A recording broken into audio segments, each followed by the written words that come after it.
going to refer back to the questions that we asked, that we've kind of set out as part of this conversation that we wanted everybody to be thinking about.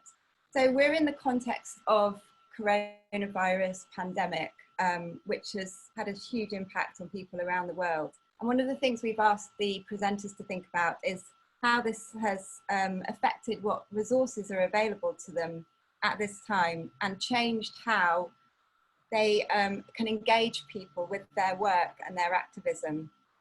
But we also have some questions around care. So we asked how creative practices allow practices of care in the context specifically of extractivism. And we also ask a question about extraction and how this work extracts us. So what effect does it have on us as activists, artists, and practitioners? And another question we thought about was, given the pressures that COVID has created, how different is this for creative artists and practitioners to activists who, in a way, are having to deal with constant crises in their activist practices? So those are some questions to get us thinking as we go on. We've also asked everybody if they could bring a piece of paper and a pencil or pen so that you can draw or doodle as this event is going on. And at the very end of the event, we'll ask you to hold up your drawing or doodle, and Ilona will screen grab that. So it will go into her the preparations for the Extracting Us exhibition, which Ilona is going to say a bit about later on. So I'm going to introduce each speaker from the artist activist presentations. We've got 5 speakers. The first one is pre-recorded, and Ilona will play the video. And please, if you have any technical issues at all, just put a message into the chat, and we'll do our best to help. Okay, so first of all, I'd like to introduce Edgar Kanyeko. And Ilona, would you like to play Edgar's video? Can everyone see this? Yep. Olá, eu sou Edgar Kanyeko, eu sou indígena do povo Xacriabá. O povo Xacriabá está localizado ao norte de Minas Gerais, aqui no Brasil. Eu tenho um trabalho voltado para aquilo que eu chamo de etnofotografia, que seria uma forma de nós mesmos, de nós indígenas, estar usando dessa ferramenta do audiovisual, ou seja, da fotografia especificamente, como instrumento de luta e resistência. Por que luta e resistência? Justamente porque a partir da imagem, a partir da fotografia, a gente mostra aquilo que somos, a nossa realidade, a partir do nosso olhar propriamente dito enquanto povo indígena. E isso, para nós, é uma forma de resistência, justamente porque, historicamente, a nossa história, a nossa imagem sempre foi contada a partir do ponto de vista dos brancos, e não a partir de nós mesmos. E isso nos trazia muitas, digamos, inverdades neste olhar que vinha de fora.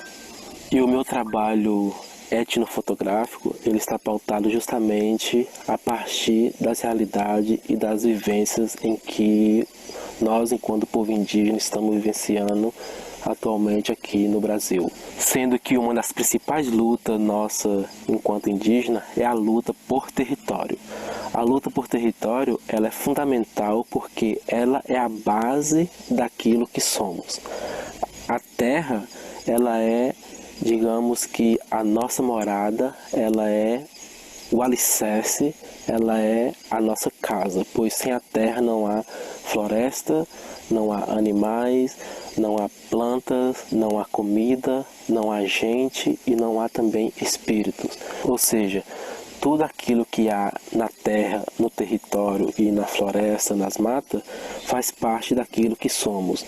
É justamente por isso que a principal luta nossa, enquanto povo indígena, ela está sempre pautada, ela sempre é voltada, primeiramente, pela garantia do nosso território. O nosso modo de ver o mundo, a nossa cosmologia, a nossa ontologia, ela parte do território, que é a terra, que é a nossa mãe. E atualmente está sendo um desafio redobrado, sendo que estamos vivendo uma pandemia, que é a do novo coronavírus, do Covid-19, no qual está afetando os povos indígenas diretamente. Para os brancos, uma pandemia pode ser algo novo, só que para nós indígenas é justamente o contrário, porque os nossos antepassados justamente foram dizimados devido às pandemias trazidas pela invasão dos brancos nas missões, por fazendeiros, garimpeiros, e atualmente vários povos indígenas foram massacrado, dizimado historicamente e até os dias atuais devido a essas pandemias trazidas. E não está sendo diferente com o novo coronavírus. Já está afetando vários povos no Brasil, principalmente no norte, na região da Amazônia. Então, para além do trabalho que eu faço com a etnofotografia, que é um trabalho também de luta e resistência, que está ligado aos nossos costumes, registro das tradições, da cultura e das lutas do nosso movimento por garantia de direito, principalmente em Brasília, no Movimento Nacional dos Povos Indígenas. Hoje, com esse novo contexto do coronavírus, eu estou fazendo um trabalho também, junto com outros parentes, não só aqui em Jacareabá, mas de outros parentes indígenas do Brasil. Estamos tentando levar a nossa voz, a nossa demanda, usando desse mesmo meio, que é da fotografia e do audiovisual. É um desafio, digamos que redobrado, porque a gente faz arte, mas digamos que não arte nesse contexto de, posso dizer que eurocêntrico, ou seja, como os brancos pensam a arte, né? A arte para nós ela é justamente a vida, ela está entrelaçada e não dá para dividir. Assim como a gente não separa muito bem o que é natureza e o que é cultura. Essa forma de separar as coisas não está exatamente ligada à nossa lógica do nosso povo de pensar o mundo, né? Então é um desafio também produzir arte nesse contexto, mas é justamente como que a gente pode usar da arte como também um instrumento de luta e resistência, e é um pouco disso que estamos fazendo atualmente nesse atual contexto da pandemia do novo coronavírus nas terras indígenas também. E desde já eu agradeço o convite da Mary para estar participando aqui junto com vocês, e a todos vocês agradeço também pelo espaço e espero que eu possa contribuir, que essa nossa mensagem chegue até vocês, para vocês conhecerem um pouco da nossa realidade de luta e resistência de nós povos indígenas aqui no Brasil. Ariantã.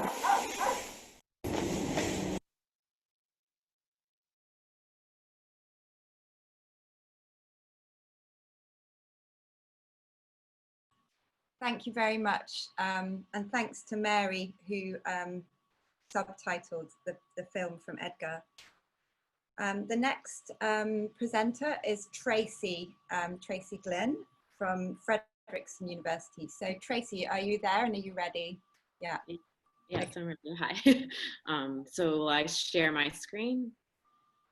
Yeah, and Alona, are you sharing the slides? I can do that, and then I'll have control over it. Is it okay? Thank you, that's great. You share your screen then. That's fine. Oh, you need to enable screen sharing. The host needs to enable screen sharing.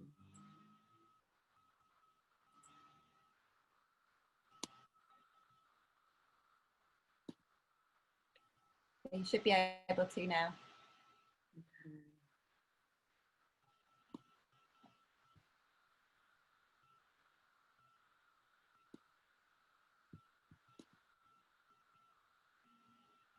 Okay, do you all see my slides? Yeah, we can see. Okay. So I want to thank the organizers for inviting me to speak on today's panel.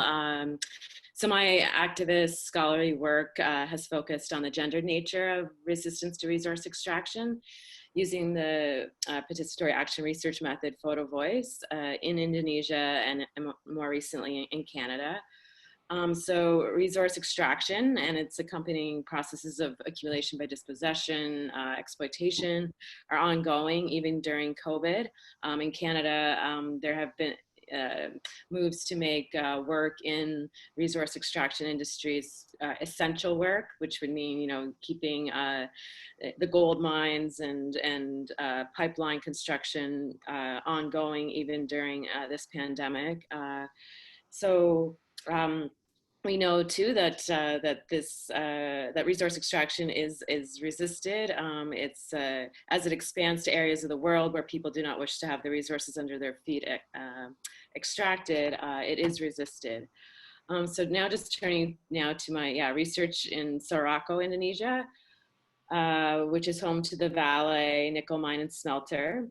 So Vale, one of the world's largest mining corporations, has recently been in the international spotlight for 2 tailings dam disasters in Brazil that destroyed rivers and livelihoods and killing more than 250 people in the latest disaster.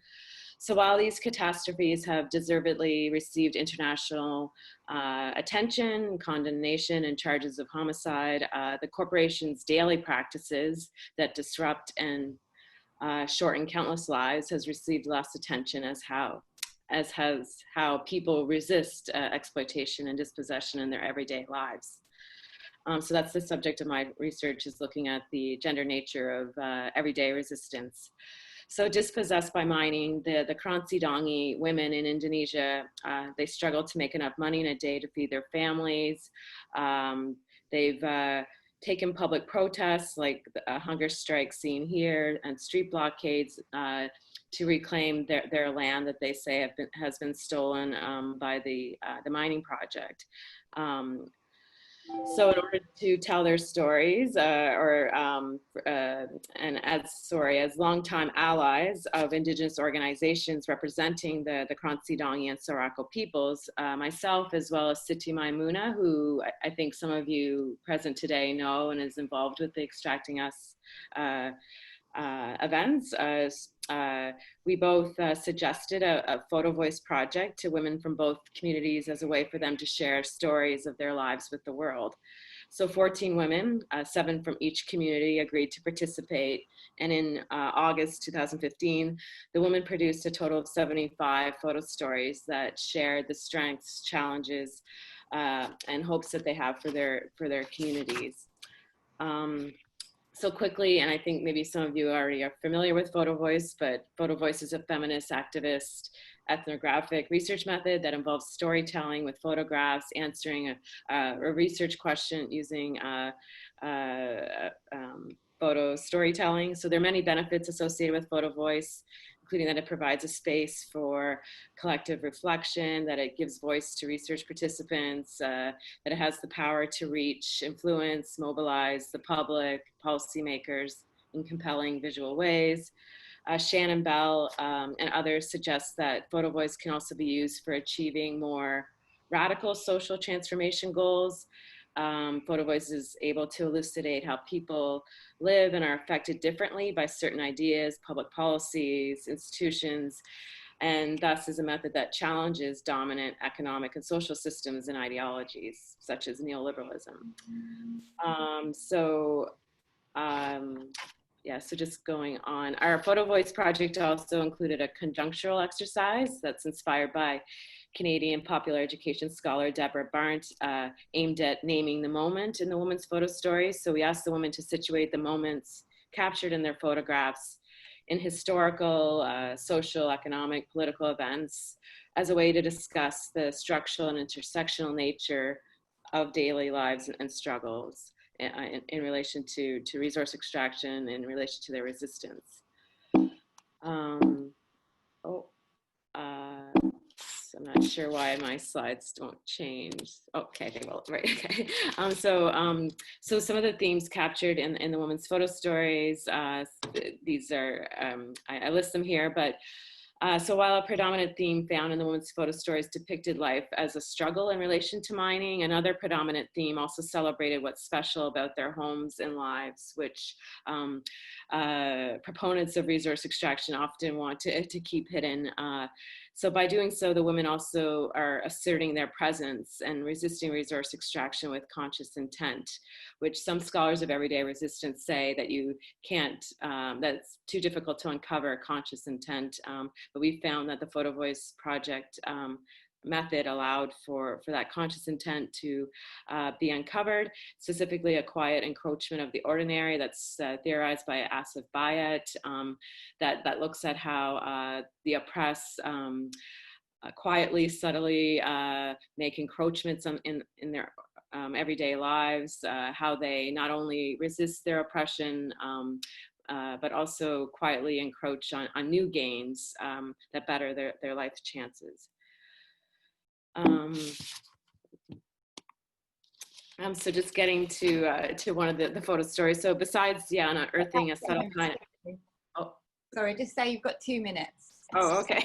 So so besides unearthing a subtle kind of resistance that's backed by conscious intent, Photo Voice allowed for a deeper kind of ethnography that we argued allows us to see empathy and solidarity building that's occurring across the communities, where other research methods have not found that.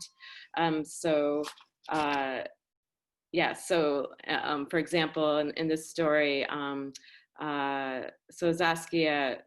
going back to this being an example of quiet encroachment of the ordinary. So Zaskia shared, mostly women work in the valet dump. I have it better than my friend. She's a young widow who has 5 small children. She often looks for rice that's been dumped by valet households. She recooks the rice and turns it into a porridge. Sometimes we get fish and we wash it again and cook it again. This is a hard way to make a living, but it's better than stealing or begging. We must go there before the dump trucks come. If not, we must scramble away with the cows.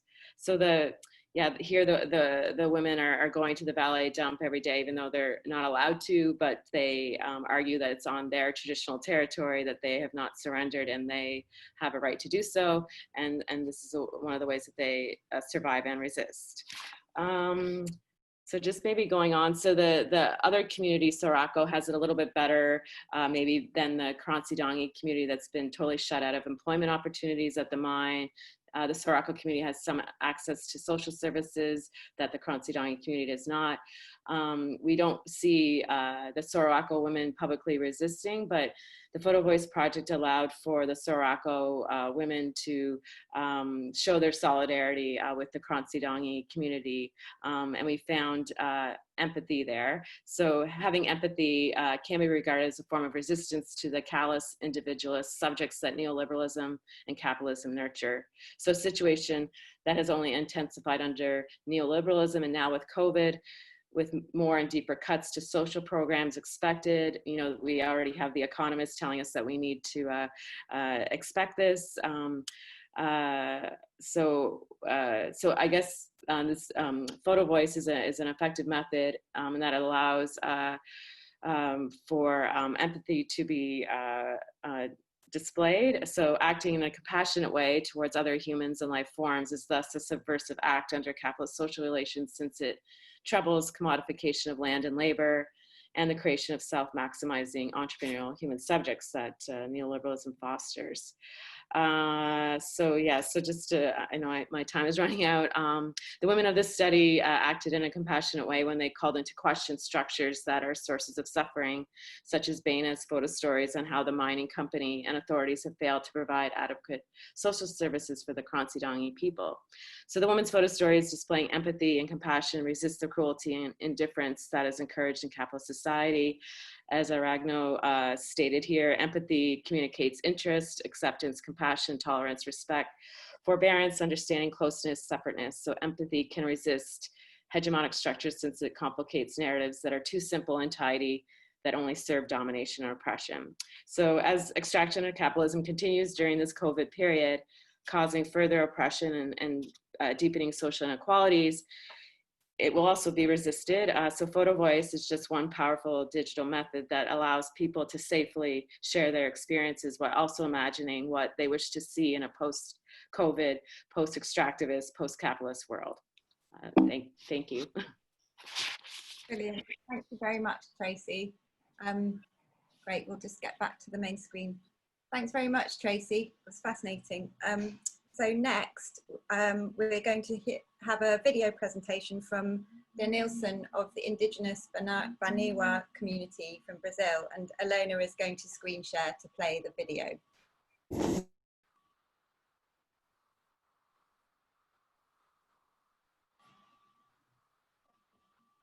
Can you see this? Yes. Yep.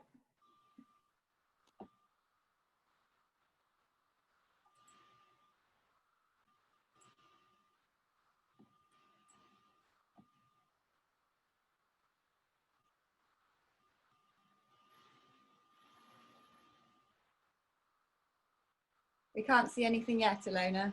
Can you press play? We can't see, Alona, we can't see the video. Alona, I can play it. Let me share my screen.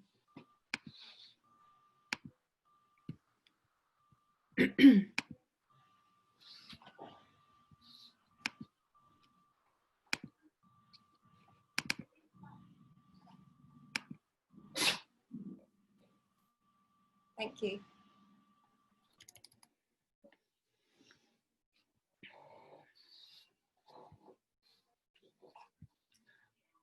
Sorry, I'm just going to go back to the beginning.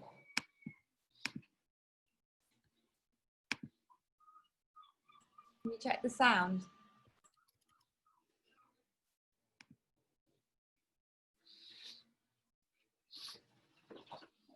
Persephone, I can share it with the computer sound again.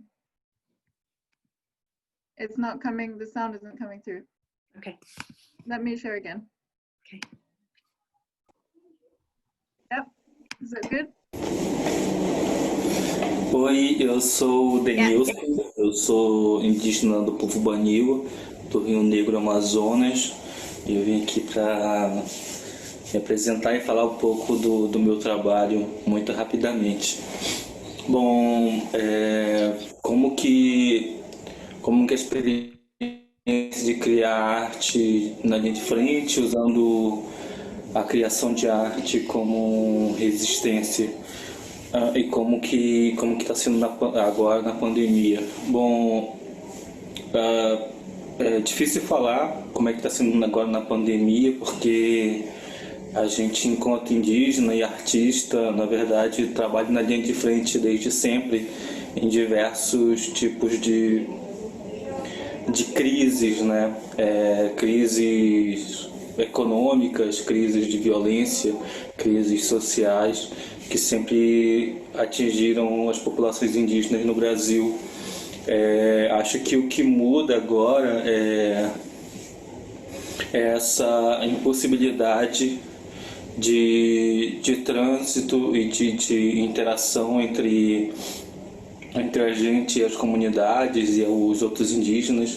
A gente tinha todo um plano para 2020 para realizar seminários, discussões, encontros, projetos de exposição, que foi adiado ou cancelado por conta do Covid-19.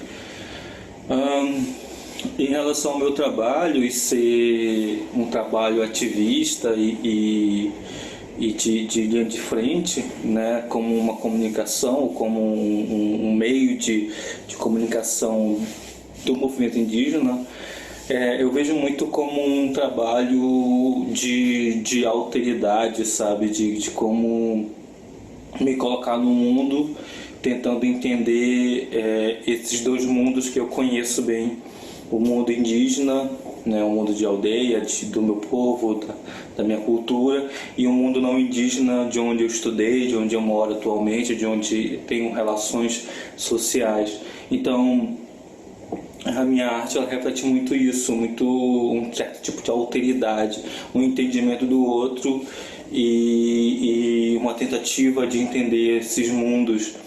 Dentro desse processo, tento colocar alguns atritos, né, que acontecem quando esses mundos colidem. Então, vão desde atritos sociais, epistemológicos, filosóficos, ideológicos, até confrontos de entendimento de mundo mesmo, de visões cosmogônicas e cosmológicas. Por exemplo, eu estou com esse trabalho que eu fiz agora na pandemia, né, nesse isolamento, que eu estou tentando respeitar ao máximo, né, entendendo esse momento como um momento que a humanidade passa, né, devido a muitos fatores, tentando entender como que eu, enquanto artista indígena, posso ao mesmo tempo pensar sobre proteções e medicinas tradicionais, quanto observar e entender a medicina ocidental também. Sempre essas duas formas de conhecimento se colaborando e não se atritando, como foi ao longo dos tempos. Bom, é isso. Espero que a gente possa ter uma conversa boa e trocar mais ideias mesmo, né, de como adiar o fim do mundo, de como viver nesse trânsito entre mundos e de como entender a cultura indígena como uma fonte de conhecimento tão importante, tão complexa quanto o conhecimento ocidental. Um abraço.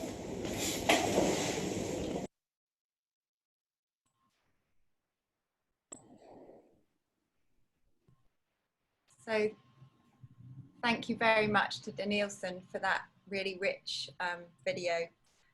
And next, I would like to welcome Nigar, who's a lecturer at the University of Bristol, who's going to present her work to us in person. So welcome, Nigar.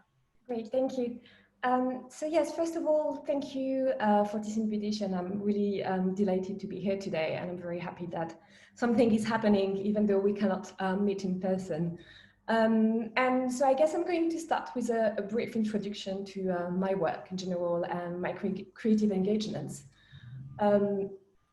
So as mentioned earlier, so my name is Nigar, and so I'm a lecturer in human geography at the University of Bristol, and I'm also a feminist geographer and a political ecologist. And so my ethnographic work that has inspired most of my creative engagements has so far focused on a coal resource extractive landscape in post-Soviet Tajikistan, where workers were experiencing multiple forms of dispositions. This is in a small country in Central Asia, if you're not familiar with this area of the world. So my work has particularly focused on the gendered work of male, female, and children illegal coal miners in a landscape that is marked by the advent of Chinese investments in mining. It was very much looking at forms of gendered and intersectional exclusions that occurred in the context of political ecological transformation, and in particular in the context of the rise of forms of post-socialist extractive capitalism. So overall, my research looks at the ways in which exclusion and marginalization, so based on gender, as well as age, religion, class, ethnicity, and also other axes of difference, are produced and reproduced in stressed environments and by resource extractive practices. And so a big part of my work over the past years has also focused on investigating the potential of visual, art-based, and creative methodologies in research on questions of exclusion, marginalization, and violence in general. And so this has given rise to the constitution of a network, the VEM, the Visual and Embedded Methodologies Network, that I have co-founded at King's College London, which is my previous institution, and that I am planning to expand now at my new institution at the University of Bristol. So what I'm really interested in terms of creative and visual methodologies is to question how we can think about the use of these methodologies beyond a participatory paradigm that sometimes tends to reproduce a form of binary between researchers and research participants. And at the same time, I'm also interested in the actual potential of such methodologies in creating affective and embodied spaces that I think have the potential to constitute the locus for the emergence of different forms of political awareness and something that traditional academic writing might not always have the capacity to open with the same strength.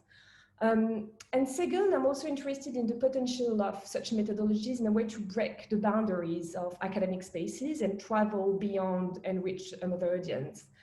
And I think as an academic, and so this is the third point, I'm also interested in the ethical potential of these methodologies and a way of giving back the stories that have been shared with me during my ethnographic work. So what I'm doing here is that I'm very much speaking from the perspective of an academic who's been exploring the political potential of creative engagements, rather than from the perspective of an artist per se. But I guess as someone who's a practitioner in becoming, I've also co-curated multiple exhibitions and exhibited some of my photographic work on questions of gender and resource exclusion. And I've also co-directed 2 films, so one short ethnographic film on resource exclusion, so on the village of Katy where I conducted my ethnographic work, with a video editor at Brooks World. So this short film is called Como, which means coal in Tajik. And I've also co-directed another short ethnographic animation portrait, this time with a feminist animation artist who's called Katy Jessup. So this piece is called Nadira, Coal Woman, and it focuses on the embodied and lived experience of stigmatization experienced by women miners, female miners in this village in Tajikistan. So what has the current pandemic meant for these creative engagements? I think one of the things that I found really interesting in the description of the event that you circulated is what you said about viruses don't stop machines. And so they are invisible to the human eye, and yet the relationship between COVID-19 and the extractive sector is striking. So on one side, we have a general discourse on the potential benefits of COVID-19 for the environment, with a language of opportunity and win-win solutions. But then on the other side, and in sharp contrast, what we see is often an exacerbation of the types of exclusions and violences that existed before in resource extractive context. And this both in the global north and the global south. And the example given by Tracy earlier about workers in Canadian tar sands who keep going to work in the middle of a pandemic despite the dangers to their health that this constitutes. I'm thinking about the potential mining conflicts between illegal gold miners and industrial miners that might arise all around the world as a result of increases in gold prices. I'm thinking about new mining contracts that keep being signed in the context of a pandemic in indigenous lands. And in Tajikistan, I'm thinking about violences against Chinese miners that actually reflect, in a way, the exacerbation of an anti-Chinese sentiment as a response to the Chinese imperialists' extractivist practices experienced in the region and that have been going on for decades now. And these are very much existing and still need to be made visible. And I guess as an academic, if creative engagements for an ethnographer like me are about making visible, conventionally invisibilized stories of people who are excluded in resource extractive contexts, what does it mean to be unable to have access to the field, to the voices of research participants, and what does it mean to suddenly being unable to actually speak with people? And you mentioned this question of like extracting us, and I think there is something else about extracting them again. I mean, I'm in contact, regular contact with my my family and my surrogate families in the field, but there is something going on about like what type of like exchanges can I have in a phone call? And so in a way, this has meant that first I've retrenched somehow to more immediate ways of researching and communicating about these issues. And I'm currently working with Stephanie Poster, who is an anthropologist at the University of Berkeley, in publishing actually a pretty simple news piece overviewing COVID-19 and resource exclusion as a basis for a future research project. And at the same time, and interestingly, it's also, I think, a time when creative engagements in academia can also move from the margins to the center. And there is a momentum, I think, here. So as a lecturer at Bristol, I will from next year be convening a qualitative module for our postgraduate students in geography. And the current situation led me, so I think as probably many other educators, to think about ways of gathering data and also of creating knowledge beyond our traditional qualitative methods, which really pushed me to think about how we can bring the arts, the visual and the digital into the classroom in a way, and how we can teach this to our students.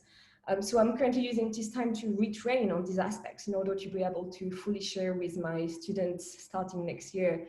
And I think that as much as I'm pretty pessimistic about the future of resource conflicts in the time of COVID-19, and I think I'll just end with this statement here, I'm remaining actually like interested and curious about the way creative methods are going to be used in the next months and in the next year maybe, within universities as well. Thank you very much, Negar. Lots of really interesting points there, which we could pick up on later, hopefully. So finally, we are going to have a presentation from Kader, which Alona is going to share with us. Can you see this? Yes, we can, yeah.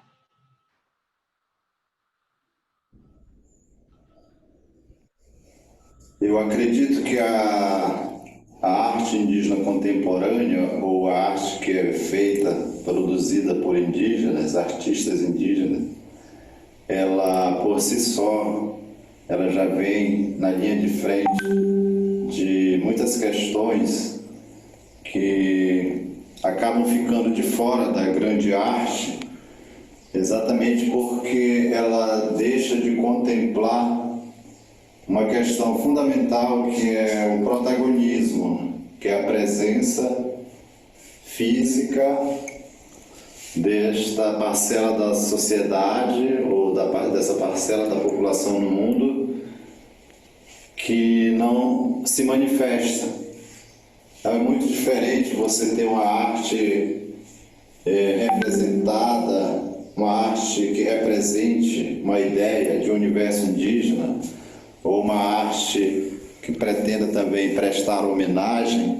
É muito diferente de quando você tem a prática, o manuseio das tecnologias por atores indígenas, né? Então a presença orgânica, a presença corporal física, ela remete automaticamente também a uma elevação dessa produção para um ambiente de espiritualidade que é um composto indissociável desses atores, desses sujeitos, né, artistas. Então acredito que quando a gente produz uma arte, seja em qualquer suporte, ela já vem também dentro do seu conjunto de poderes essa questão da transcendência espiritual, né? Essa obra aqui, por exemplo, ela é feita nesse suporte e ela carrega nela várias tecnologias, né? Desde o spray, uma tinta de spray, que remete aí à resistência também dos povos negros de periferia, enfim, arte de resistência, de raiz resistência. Ela é aplicada também tinta natural de várias árvores que são propriedades também curativas, muito além de tintas, são essências de árvores que são usadas nas nossas medicinas para curar as doenças físicas, biológicas e também as doenças espirituais, como o genipapo, por exemplo, como o kumatê, que é uma tinta também aqui da Amazônia, que as mulheres usam para curar as panelas, os utensílios que fazem de cerâmica. Quando eu digo curar, é deixar a peça preparada para uso no cotidiano durante muitos anos, sem essa peça se danificar com facilidade, né? Então, e hoje, para fazer essas artes, tendo acesso ainda a esses elementos da natureza e podendo proporcionar, ou pelo menos convidar para um grande diálogo com o grande mundo por meio das tecnologias digitais é fundamental, né? Então, poder partilhar essas práticas que remetem aí um conhecimento profundo, não exatamente simples de sair de casa e ir na floresta, coletar as frutas, trazer, tirar a tinta. As coisas vão muito além do que essa primeira dimensão mecânica de movimento, né? Mas pressupõe aí uma intimidade de relação de intimidade e interação do nosso corpo orgânico, humano, biológico com as entidades da floresta e com os espíritos que a gente não consegue ver e muito menos traduzir no mundo da arte visual, né? Então, essa arte que a gente está fazendo, ela tem esse propósito, né, de tanto utilizar dessas tecnologias milenares, ancestrais milenares, com esses suportes modernos, como o caso da tela ou mesmo do algodão cru, que dialoga aí também com a indústria, e tentando traduzir em imagens pictóricas o nosso mundo cosmológico das entidades, dos animais e dos espíritos.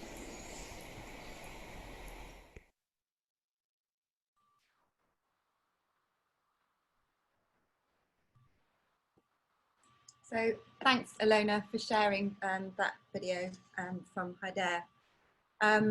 I think that there's so much within these presentations that we could draw on. One of the things that kind of struck me was this idea of visibility and how visible or non-visible activist voices are in all sorts of different contexts, but also the question of the invisibility of the spirits that people are trying to represent through their work, and how the COVID current situation, which is not a new one for many people of being in a crisis, has exacerbated violence and fear, and perhaps made people's voices less heard, and created other forms of othering. I don't know if that makes sense, but that we're now in a situation where access to technology is very, very limited for some and fine for others, and that produces another kind of othering. But I would like to hand over now to Ilona, who's going to talk a bit about the exhibition Extracting Us, which is the context of this event today. Oh, hi everyone, and thanks, Katy. Just keep it very brief, but myself and Mai Siti Maimuna and Diane Ekawati and Alice Owen and Rebecca Elmhurst sent out an invitation for a collaborative exhibition on questions of extractivism and feminist political ecology. And we had amazing response from artists involved in such work, and so we're going to co-curate an exhibition that would be happening, in fact, right now in Brighton. And we have been really fortunate to move this exhibition online, and it will be going live at if all goes well, on the 31st of July.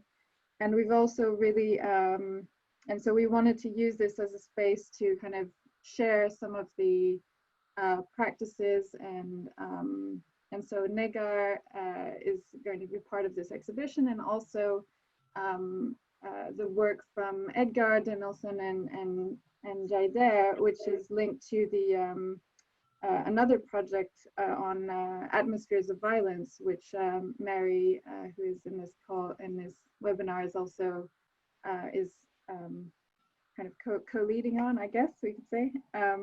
Mary, correct me.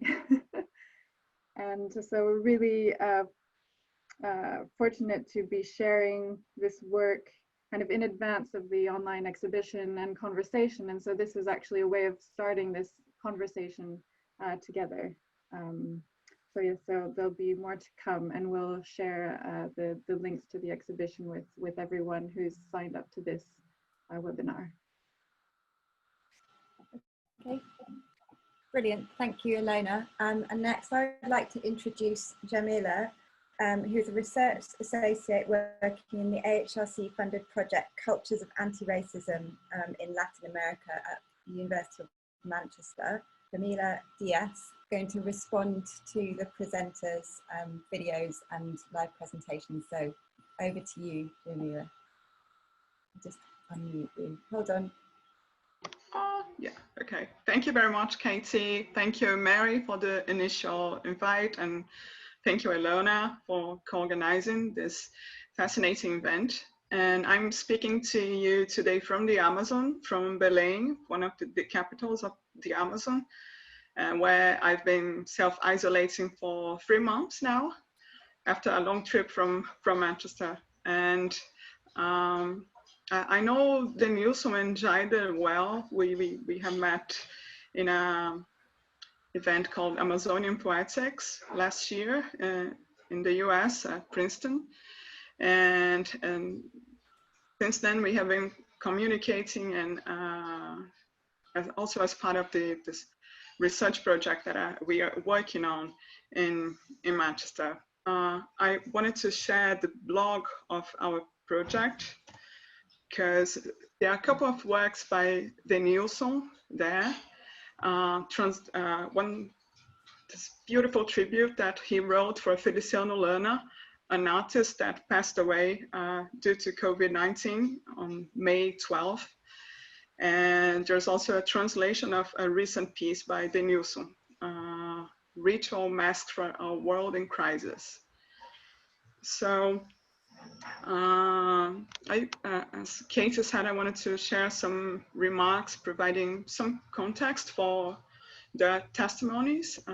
And as many of you know, the Amazon has been hit with particular force by the pandemic. And Denilson and Jaider are both from the Amazon. Denilson is from Amazonas, and he's now based in Niterói, Rio, but he's from Barcelos, Amazonas. And Jaider is from Roraima, where the gallery that you saw in his presentation is. And I wanted to highlight what they have said about artists already by definition working on the front lines and doing art as something that happens on the front lines. So we can consider that the arts are a central pillar for dealing with pain and grief, and it's no different for indigenous people and peoples in general, and artists facing the outbreak here in Brazil. The arts and cultural production at large, including what's happening online now, are an important resilience enhancing factor.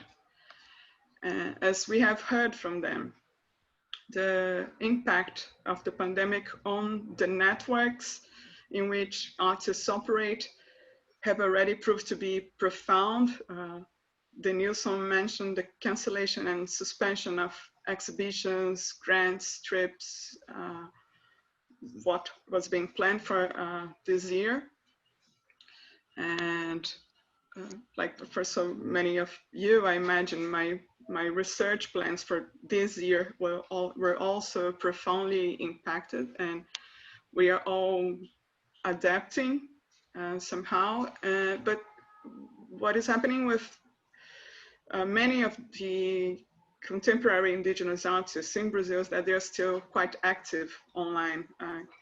Katy has mentioned the problem of access to technology, which is true, so that there are differences in terms of connectivity, but Jaider and Denilson are very much present doing live streamings, and it's possible to follow them, to listen to them, and to support them through these times. But by the way, if you're interested in their art, they also sell their works online, so you can contact them directly.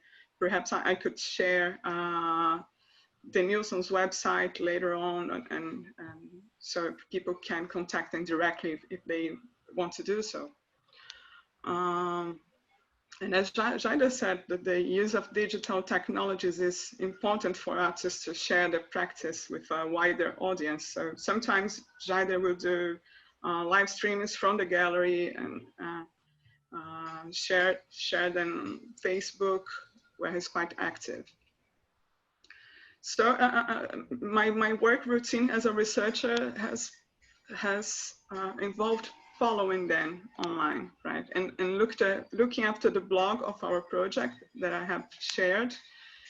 And there are many live streamings happening, not just from artists, but from activists, from indigenous activists. And in many of those live streamings, the link between structural racism and underreporting of cases and deaths are being denounced.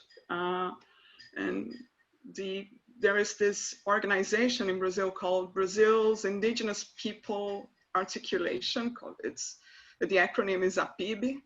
They have decided to produce statistics on their own, because as you know, the statistics we are receiving from this presidency, Bolsonaro's presidency, is not reliable. So we don't have a reliable sense of how many people are dying, how many indigenous peoples are dying. If we only, we have to do more than just relying on what's coming from the Bolsonaro government. So having noticed that the Brazil's Indigenous Peoples Articulation has created a committee, which is the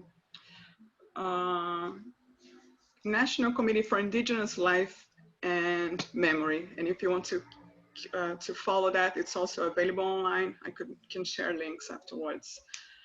And so I think that it's really important for contemporary indigenous artists now to further memorialization of the life stories of indigenous COVID-19 victims. And this is very clear in the Nilsson's work so far. And I'm less familiar with Edgar's work, but I think it's amazingly important to show what's happening in the villages and as a register, so that not just the cases and deaths are made visible, but also people who are struggling to prevent this genocide from being even worse. And there is an interesting, quite recent initiative called Memorial Vagalumes. A minute, okay. Memorial Vagalumes, you can also follow them on Instagram. They are sort of building an archive of indigenous lives lost to the pandemic. And I'll share the link afterwards with the others. And yeah, so my idea now is just highlighting the importance of art that engages with grief through creativity, and with a focus on how we artists are honoring lives lost to the pandemic. So it's a pleasure to participate, and I hope you're all well and safe. And I look forward to continue our conversations. Thank you, Katy. Thanks very much. That was really great. And yes, if you could put some of those links into the chat section, that would be brilliant, because I think people are picking up on those. That would be really good. Thank you so much. So now, finally, I would like to invite Wendy. Wendy Harcourt is Professor of Gender Diversity and Sustainable Development at the Erasmus University in the Netherlands. Wendy, are you ready? Yes. Yes. Okay. Well, thank you. Okay, thank you, Katy, and thanks very much. I think it must be Becky Helmholtz who invited me to talk. I found this really fascinating. Also because of the different contexts that we're being confronted with, indigenous artists and Jamil in Brazil, and then the rest, I think a lot of us having the security of being in places where we have salaries and can contemplate this. I'm very conscious of those inequalities, and I think COVID-19 has made us even more so. So I'm going to speak. I am not an artist. I actually have 2 daughters who would like to be artists, but that's not going to be giving me any credibility, although I enjoy art tremendously. But it's more as a teacher, somebody who's working in a community of learning at right now online, because that's where I'm based, but I'm normally based in The Hague. And I'm also working with a group of international scholars in working on feminist political ecology, of which Becky is one, and Alice and Diane, and I think also Mai, who's here, are also part of that. And I think what we're trying to do is learn how to translate the complex things that we're looking at as academics into something that is understandable to a broader public through art and with artists. And that's something that I think social media certainly before COVID, has allowed us to do in interesting ways. And it's something that I think we're continuing to explore. In my own teaching practices, working with, I guess I would call it photo voice as well, people working with collage or working with images as well as with text to try to think through the inequalities that we are experiencing in international development, particularly from a decolonial or a perspective. So these are, in a way, communities of learning that are bringing, working with art and working with everybody as an artist to think through the changes we're going through. Obviously in COVID-19, this has become even more striking as a way forward, because many of the students, I teach in an international institute, so many of the students were stuck literally in the tiny confines of their rooms, not able to travel home. Over 90% of the students I teach come from the global south. And so we had to work together, also me online, I'm here in Italy, to talk through what kind of research can we do, and this idea of compassionate ways of doing research. And as I was listening to particularly the researchers, I realized that in many ways that is what we've been learning from, is different students who, one from Colombia is looking at a house of memory, building a house of memory to the not indigenous people, but to the women in marginalized areas, talking about their own experience of gender violence and the violence of what's going on now. Another student who's been looking at how to work with queer artists in Instagram in Ecuador, experiencing COVID-19. So just to say that I see a very welcome way in which art and the sort of non-text, the non-written form of experiencing and thinking through the inequalities and problems that we're facing is being brought into research. So I think that's echoing the potential that we have in these moments to use what's become forced on us, I think, to use the sort of social media and to use visual artistic ways of thinking. I'm saying that as someone who is also trying to think through what kinds of meanings you have when you could do that. I'll put things in the chat once I've finished. In terms of what I also wanted to reflect on, this maybe goes a little outside of what other people have done, which I have spoken about so far, which is, I think, the whole issue of COVID-19 and the international ways in which we've been connecting. As the artist was saying, crisis is part of most people's lives. What I've experienced as someone living in Europe is suddenly it's become, have you lost the sound? No, we can hear you. Okay, thank you. It's also, suddenly the COVID-19 has become our crisis. And that's brought it much more right to home about how crisis is experienced by many marginalized peoples around the world. And I think that's been something that made me realize, even though I've been sort of working and teaching in this area, how much North-splaining goes on about what people see as important. So I think one thing maybe COVID-19 is forcing us to do is to shift our views and start to listen to other points of view, other ways of understanding knowledge production, artistic work, meanings, whether that's totally outside of the Eurocentric way of seeing knowledge.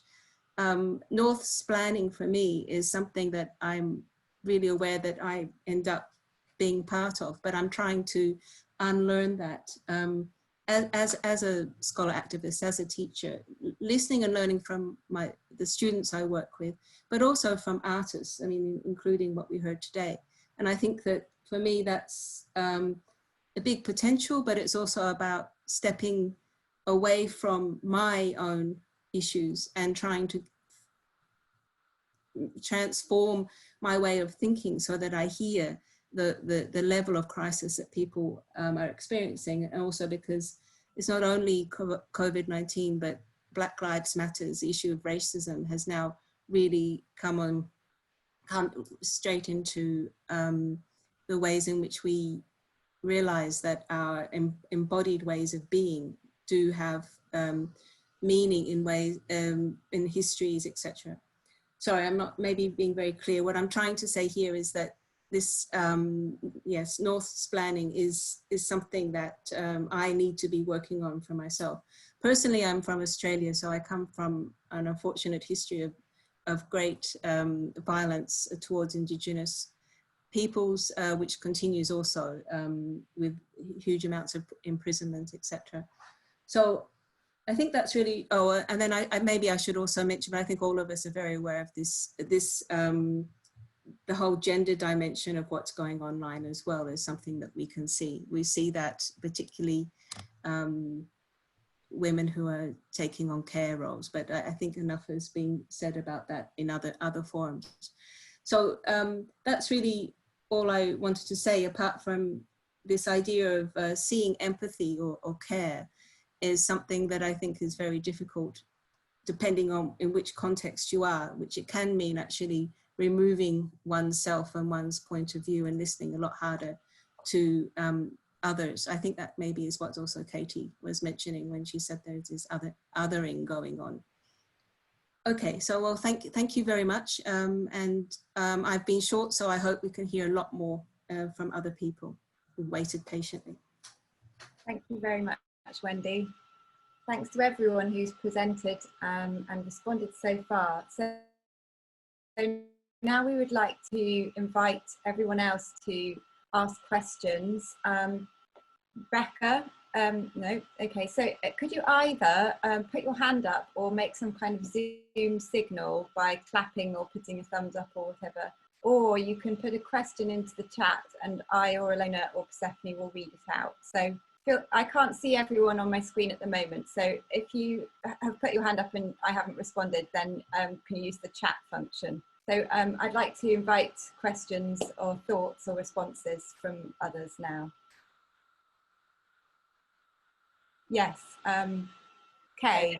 Yeah, I just had the question as you're going through, and it's about photo voice, and I just wondered if Tracy could explain a bit more, naming the moment, because I was really interested in that. I don't know if she's still. Yes. Hi. Thank you for that question. Yeah. So yeah. So naming the moment. Taken.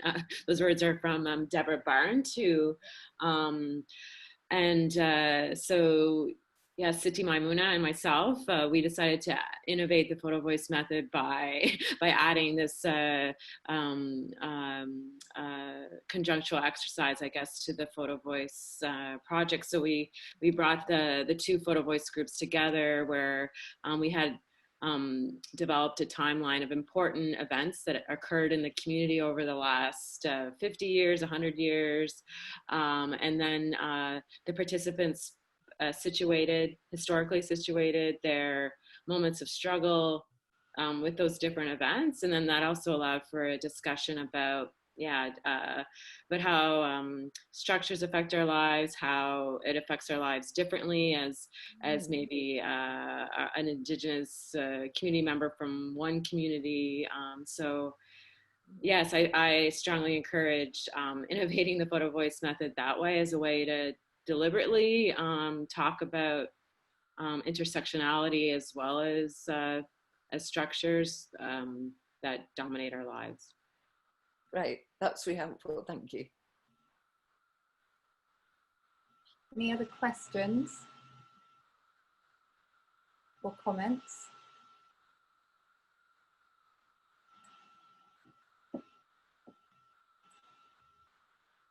Oh yes, Emily Lawrence.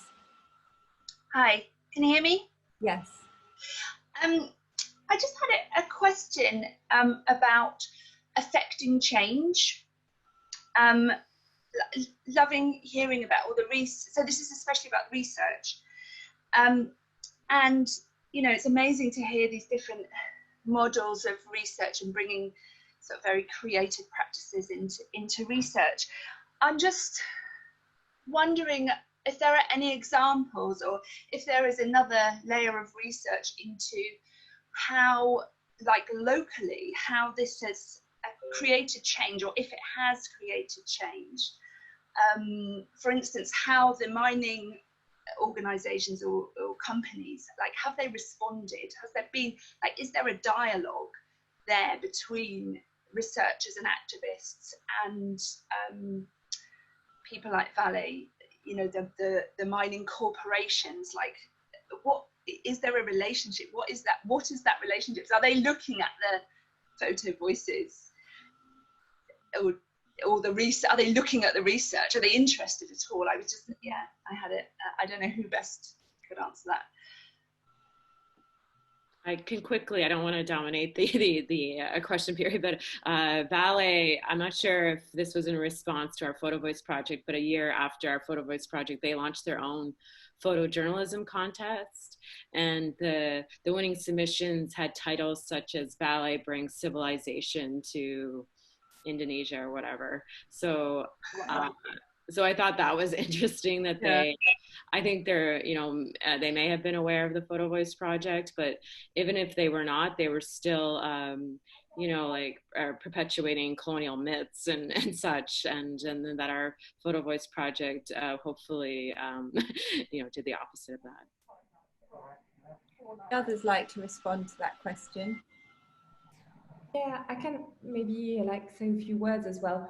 I think there is one element that is also important, which is like how to create actually change on the ground, and at the same time as to protect like the people who are involved, and also to protect the possibility of doing research in some contexts.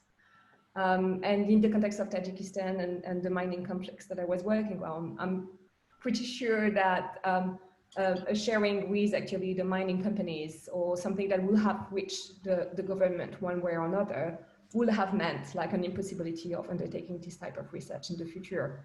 And so these are the type of things as well that needs to be negotiated.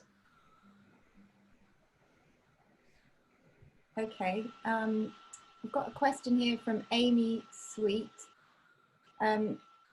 Sorry, I just lost it again. Right, Nigar mentioned the narrative of crisis as opportunity and win-win solutions, which I also see a lot. Do any of the presenters have any ideas of how we can constructively contribute to counter-narratives for Indigenous peoples in particular? So would any of the presenters like to respond to that question? How we can constructively contribute to counter-narratives? Yes, Wendy. Okay, well, I think the most important thing is working in alliance with the construction of these counter narratives, because they're there. It's not that we have to construct them. So it's more about listening to them and hearing them, and being allies in ways that you can, with access to power, with access to resources. At least in my engagement in Australia, which, although I don't live there anymore, I'm still working with quite a few, with different groups of Indigenous women artists. So it's working in a non-government organization with them to support the work they're doing, but also actually to support the resistances to, it's not extractivism though, it's to stop various practices, put it that way. I don't feel I should name them, but I think it's acting in as allies and recognizing the role that you play in that. Mila, did you want to respond as well? Yeah, I think it's a great question because, well, I mentioned this desire with Stephanie Poster, an anthropologist, to actually just like write something fast and write something that is visible, which is not necessarily what academics do all the time. But I think there is this idea of like the narratives exist, the stories are visible. If you do like a very basic press review, you realize that there are stories of just like contracts that are signed in indigenous land, despite the context. And as I mentioned, like thousand workers in Canada. So all these stories are here. But when we speak about the environment, and environment pieces in like mass media are mostly about actually this like win-win solution. So it's actually to make like this type of narrative visible, I think by trying to just transform the media that like academic use, but I'm speaking from the perspective of an academic, and in a way this like makes me step back also from creative practice, because yeah, so it's from moving from academic writing and these creative engagements that I see as more like long-term type of engagement to something that is like trying to just create, you know, visibility as fast as possible. Thanks, Nigar. Jamila, would you like to respond to that as well?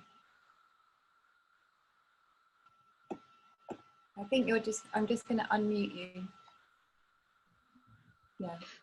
Thank you, Katy. I'll try to elaborate on that because I have just received the news that another Indigenous traditional artist has passed away, and it's someone that's very close to Jaide, and we were raising funds for her treatment. Anyway, I'll share the link to a trailer of a film that they did together last year, and so that you can get to know her. So yeah, I'm sorry guys, it's happening every day. The elderly are dying, and those are the ones who know the language, the songs, and the tradition. So yeah, so we were discussing the narrative of crisis as opportunity that Emmy raised. Was that the also the kind of counter narratives and how you know, we can constructively contribute to those counter narratives, in particular for Indigenous peoples, which I think you've kind of already spoken about actually, but I don't know if you wanted to say anything extra about that. Yeah, I think amplifying their voices, it's much more an exercise of listening and trying to go beyond the obvious and trying to dig deeper and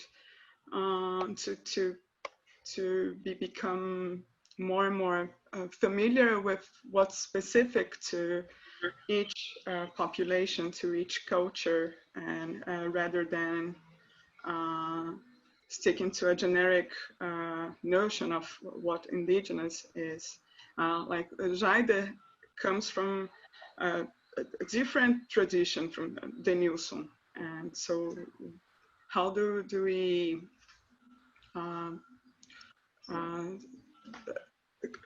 become more familiar with the subtle differences between what each one of them offers in their art. So yeah, and send support to in whatever ways you can, if not by buying their art, maybe sharing the fundraisings that are being organized to help prevent even more deaths, not only in the Amazon, but there are communities in other parts of Brazil that have been hit. And whatever you're reading in the news, it's worse than what's happening here is even worse. And so thank you for everyone who is sending their support. And we'll make sure that Jaide receives your support. He called her his grandmother, so that's how close they were.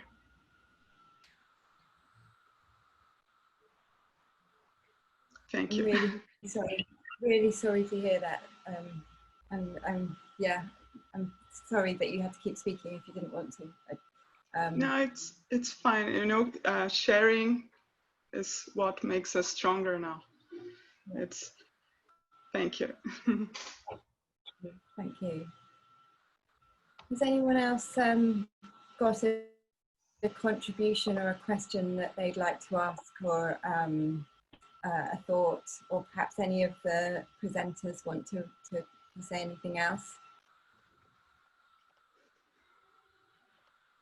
No? Okay. Well, I think in that case, I think that the issue of grief is something that I've spoken to others about, and I'm sure we've all experienced it in some form or another, whether sorry, I've also lost a family member during this period, but it's something that's not just about, it's also the loss of familiar things and things that that bring us together and that we're not able to do at the moment. So I think it's a very difficult and emotional time, and this kind of current our government anyway, this kind of current bolshy idea that we all go back to normal seems very insensitive. So I would just like to come back to the conference and the exhibition. So I don't know whether maybe Lola and Becky would like to say anything more about the pollen conference or the exhibition of Extracting Us, to remind people what is happening.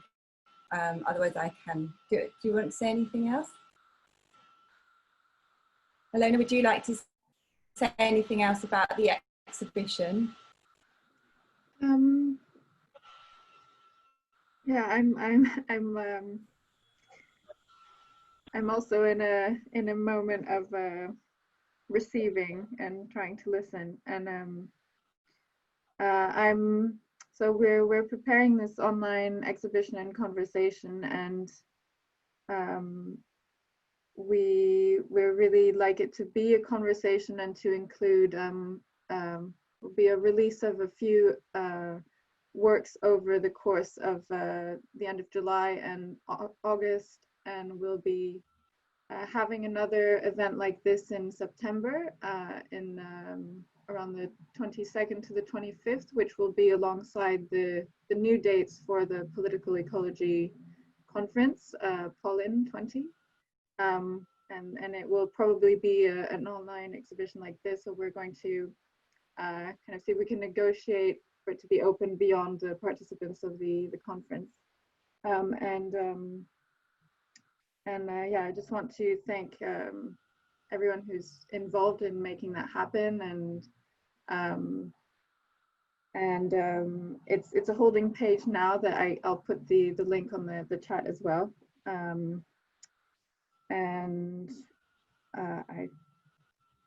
don't really know what else to say. Thank you.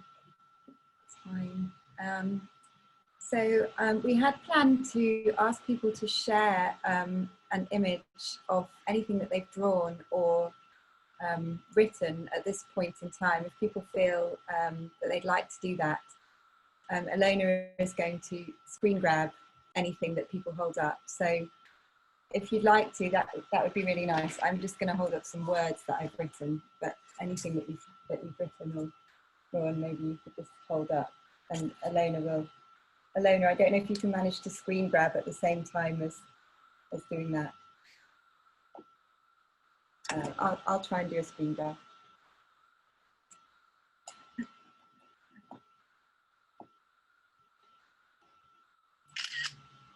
Okay, thank you very much. So I just wanted to say thanks so much to everyone who's been involved in making this event happen, and everyone who's contributed with their voice, but also people have contributed through the chat. And Persephone, I think you'll be able to share some of the links, is that right? So yes, on the absolutely, yeah, we'll follow up. Yeah, so we'll follow up with links for fundraising and for the artists that we've spoken about and some of the other things we've spoken about. And I think that's everything. I just wanted to say such a huge thanks, especially to Jamila for her kind of just honesty about what's happening and for going through that. That was a very difficult thing to have to be part of. But, thank you, Katy.